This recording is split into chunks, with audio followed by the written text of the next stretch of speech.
Chapter 1. It is a truth universally acknowledged, that a single man in possession of a good fortune, must be in want of a wife.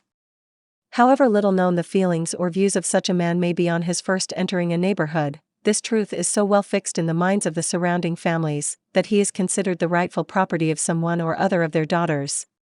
"My dear Mr. Bennet," said his lady to him one day, "have you heard that Netherfield Park is let at last?" Mr. Bennet replied that he had not. "But it is," returned she, "for Mrs. Long has just been here, and she told me all about it." Mr. Bennet made no answer. "Do you not want to know who has taken it?" cried his wife impatiently. "You want to tell me, and I have no objection to hearing it." This was invitation enough. "Why, my dear, you must know, Mrs. Long says that Netherfield is taken by a young man of large fortune from the north of England, that he came down on Monday in a chaise and four to see the place, and was so much delighted with it, that he agreed with Mr. Morris immediately that he is to take possession before Michaelmas, and some of his servants are to be in the house by the end of next week." "What is his name?"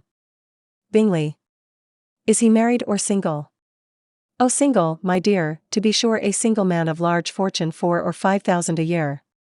"What a fine thing for our girls! How so? How can it affect them?" "My dear Mr. Bennet," replied his wife, "how can you be so tiresome? You must know that I am thinking of his marrying one of them." "Is that his design in settling here?" "Design, nonsense, how can you talk so? But it is very likely that he may fall in love with one of them, and therefore you must visit him as soon as he comes." "I see no occasion for that.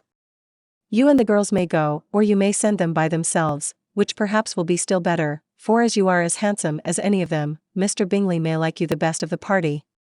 "My dear, you flatter me.